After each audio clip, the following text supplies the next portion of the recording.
Okay, so in the last few days, I've had a lot of people contact me asking me if I've seen a new video from a YouTube channel called Vice, and it's about a deckhand, allegedly whistleblowing deckhand from a super yacht, from the super yacht industry, talking about what it's like to be in the super yacht industry. And the video's title is Drugs, Sex and Death on Billionaires' Mega Yachts.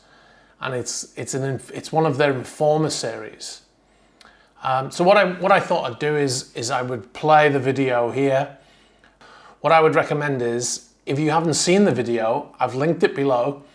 Pause this video, go and watch it. It's only a 5-minute video, and it's an interview with a guy who's wearing a mask and his voice is disguised. He's talking about the industry, and the industry he's describing is pretty much not the industry that I know.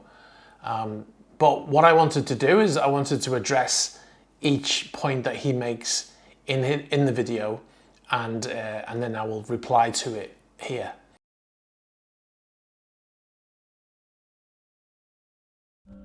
I'm a deckhand on a super yacht. I basically get paid to travel around the world working for billionaires. From the Instagram and Snapchat stories, everyone seems to think you have the coolest job in the world. The reality is, you are clearing up rooms that have just had sex parties, orgies, prostitutes, coke residue on the table the next day, veal or livestock so fresh that it gets flown in on a helicopter and slaughtered on board and served to the guests as fresh as can be. The first thing I want to say is that, yes, the first part of his sentence is true. You do get paid to travel around the world. You very often will find yourself in places that you never would have dreamt of going to. So that is a good part of the industry. One of the things I do want to talk about is the way they filmed the video.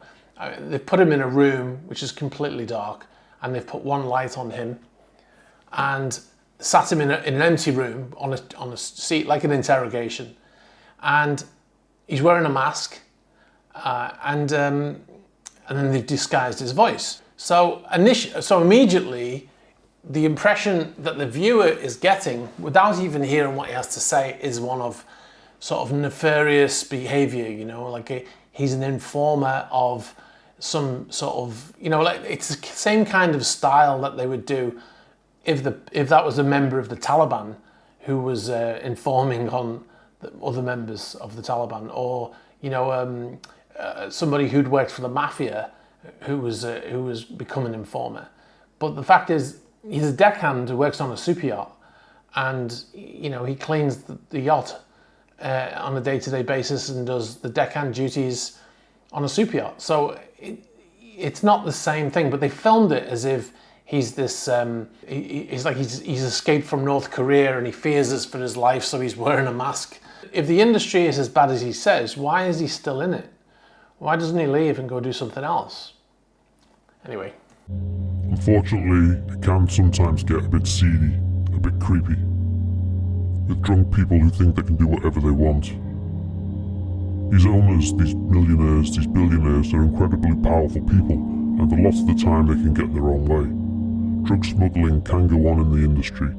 If people wanted illicit substances, I reckon it would be easy to do. I was asked this question in a Q&A a while back about if I've ever seen drugs on board a super yacht. And the answer to that was that I've never seen drugs on a super yacht. I'm not naive enough to say that nobody's ever taken drugs on a super yacht. I'm sure they have. From my point of view, I've never experienced any drug taking on a yacht. I've never seen you know, any remainders of drugs on a table, or I've never heard. I mean, in the super yacht crew, we talk about everything, and I've never heard any crew member, because he's a deckhand, so he wouldn't be cleaning up inside the yacht.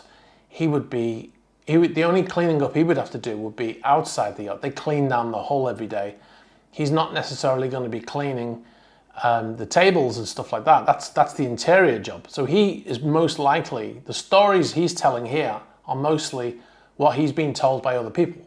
But the reality is, in all aspects of life, there are a certain amount of people who are drug takers, and it's no different in super yachts, I would imagine. But To suggest that it's just everybody's taking drugs is just not accurate. It's an incredibly secretive world which like nobody really knows much about. The guests just use super yachts as their little playground. They live in a bubble where anything goes and anything can happen.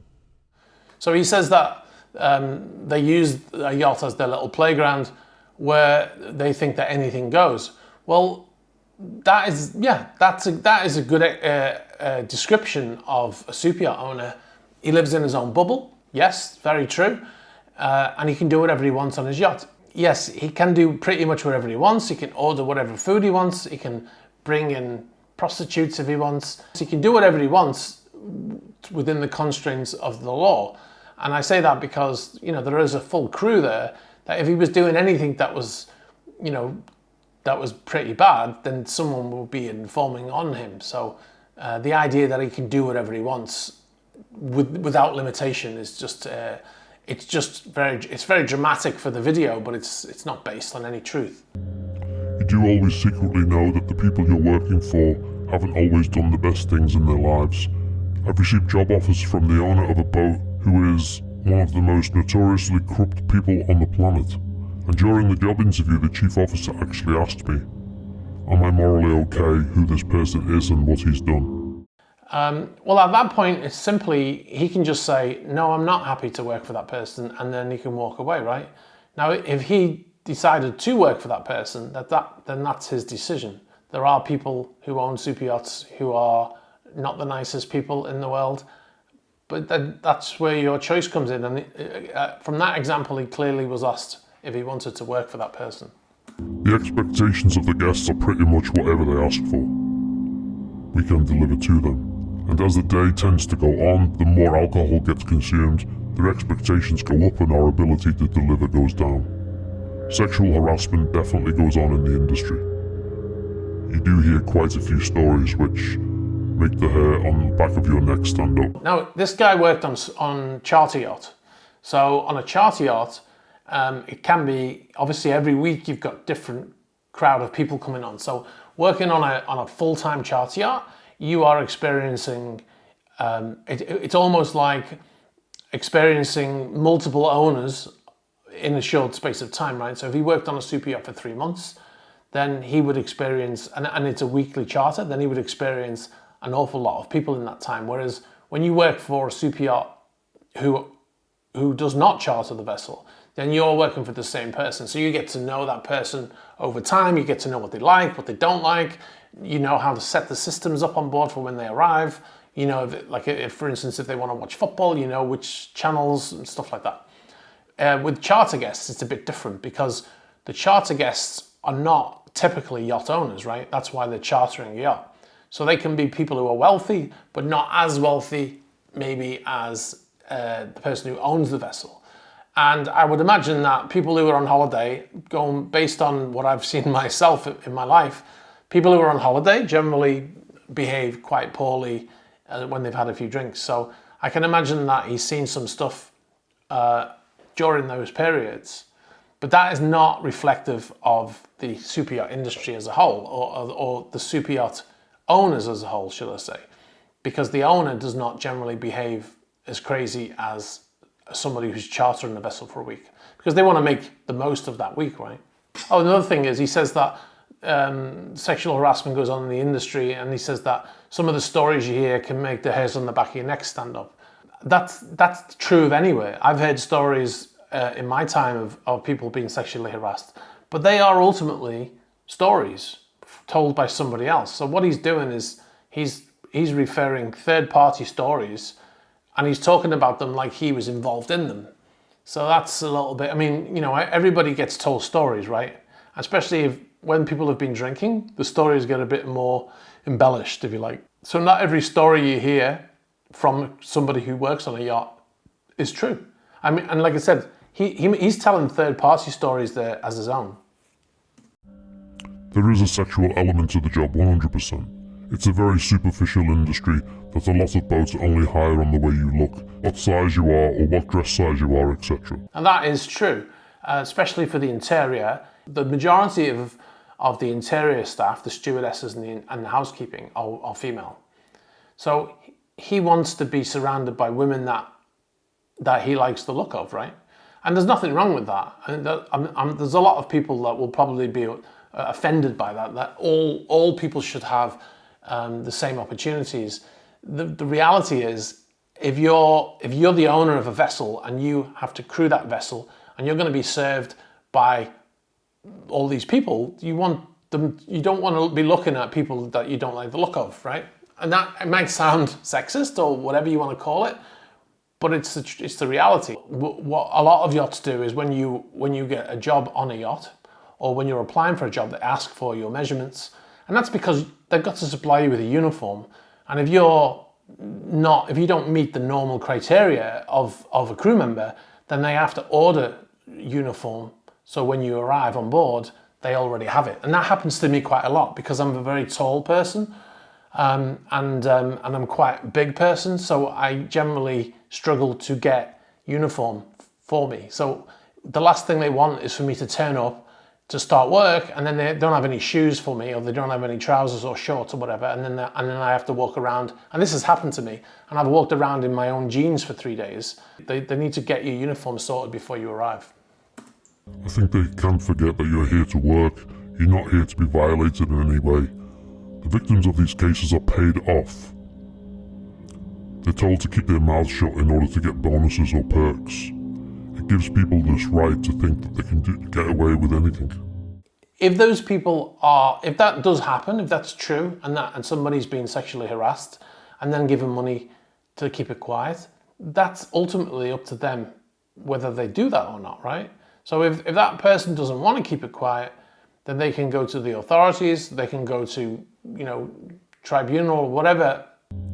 There have been a few serious incidents in super yachting that have gone wrong and actually led to fatalities. One of the most famous ones in the industry was actually an anchor chain coming loose. The chain span around in what's called the mooring bay, which is in the forward section of the boat called the bow. A chain span around and actually took the leg off one of the officers, and unfortunately he bled to death. It's unfortunate, but yeah, it's a shipping industry. There are serious accidents that go on container ships and oil tankers and cruise ships. There are stories on cruise ships of passengers falling overboard or jumping overboard at night and disappearing.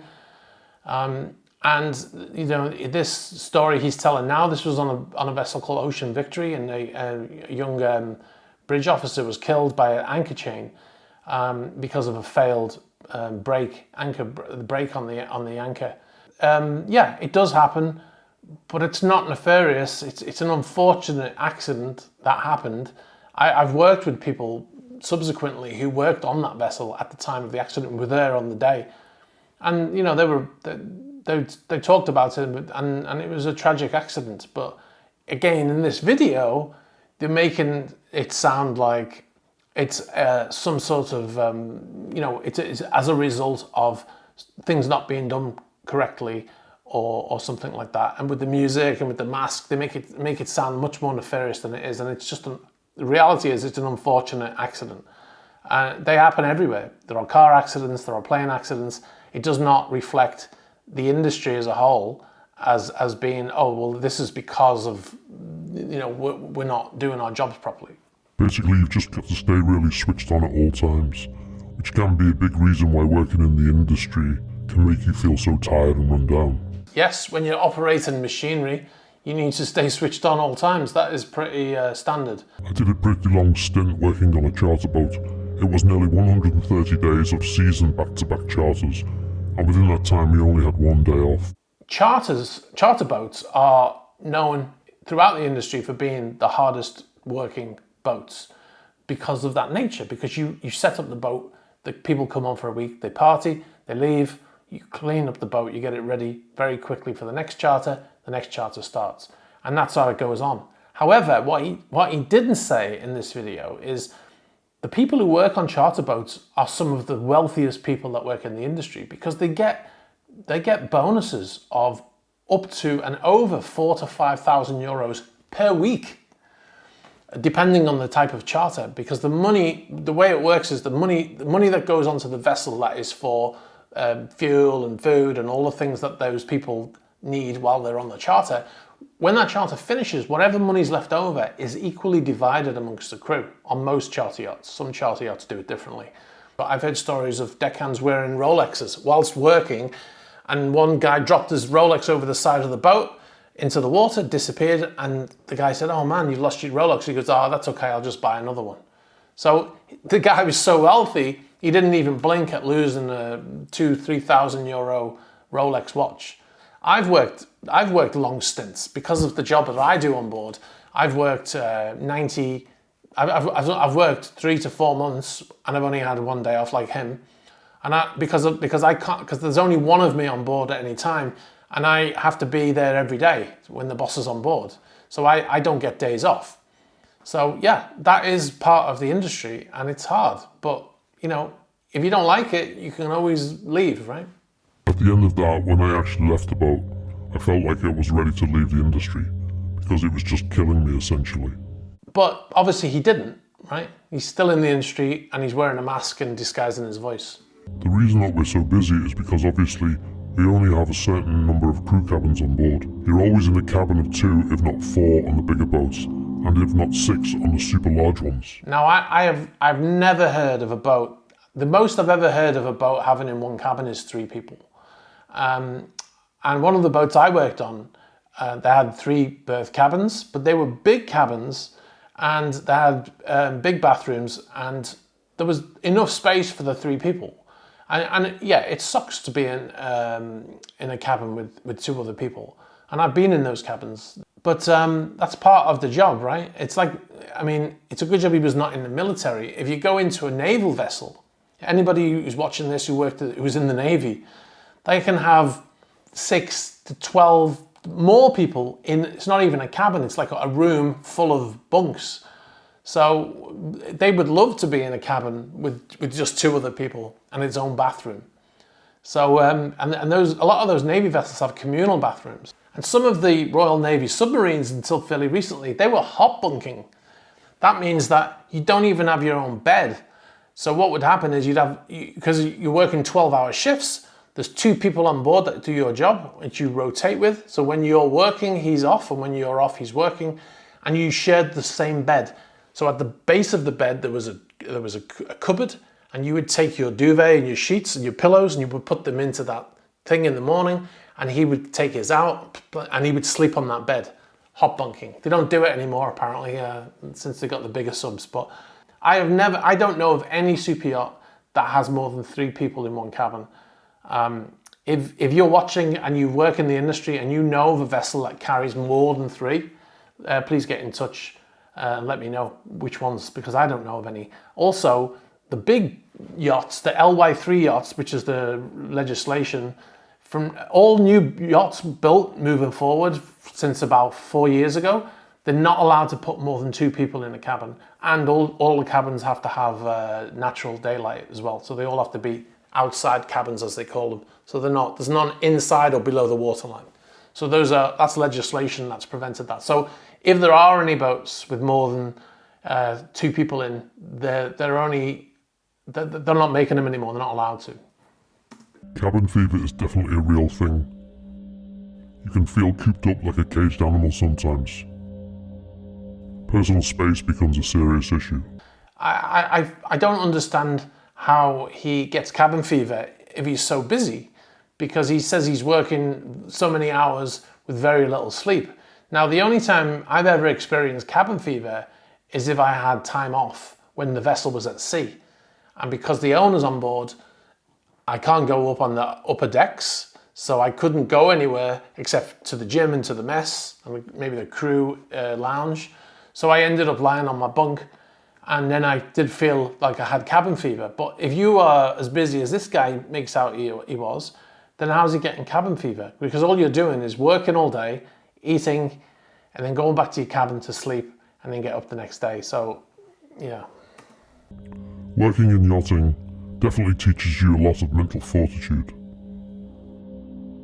You know, you work very long hours with very little rest, and that teaches you how to be resilient and just kind of push on through. Obviously, there are some negative effects on your mental health. So there he goes. He says that he works long hours with very little rest. well then how's he getting cabin fever? I don't really understand the mindset of a billionaire, but when a lot of money is involved, it changes people. And I think it always brings out the worst in a lot of people's personalities. Well, that's why he's not a billionaire, right? So the billionaire's mindset is different to ours. That's why they've been able to amass billions of dollars when we're all working for that person. It's very hard to know if this channel, I mean, they've got 14 million subscribers, by the way, almost 15 million. It looks much more nefarious because they've put him in a room with one light on him. He's wearing a mask, his voice is disguised. One of the things he says in there, which I don't recall actually making a point about, is he says that livestock is brought on board to be slaughtered on board to make it as fresh as possible. Now, again, I've never heard of that livestock being brought on board still alive. I've never heard of that. Now, I know there is one boat out there, I'm not going to say the name of the boat, but the owner is Jewish and he only has kosher food on board. Now, I know that when they want the kosher meat is prepared a very certain way, like halal meat is prepared for Muslims. So it's quite possible that was the boat that he was working on. I'm not sure, it's just a guess. I've never heard of that. However, if you go to a restaurant and order lobster, the lobster is killed in the kitchen while you wait before it's dropped in a pot. So there's no difference really between the lobster being killed in the back kitchen and an animal being killed. Although, like I said, I've never heard of that. Which is not to say that it doesn't happen, but I've never heard of it myself. I've never heard anybody. And the thing is, I know I haven't worked on every boat and there's hundreds of super yachts out there, but it is a small industry. And you, over the period of time, the amount of people you work with on a yacht, they come from all over. So you all tell stories in the mess of what, you know, of different things that you've seen, crazy stuff. And I've never heard anything like that. This video is not representative of the super yacht industry. Let me know what you think. If you are the crew member who made that video, get in touch. Obviously, everybody who talks to me, I keep it in confidentiality. But if you want to talk to me, and that would be very interesting. But anyway, if you work on super yachts and you've got some, if you think these stories sound familiar, also get in touch. Put messages down below, and we'll talk about it in the comments.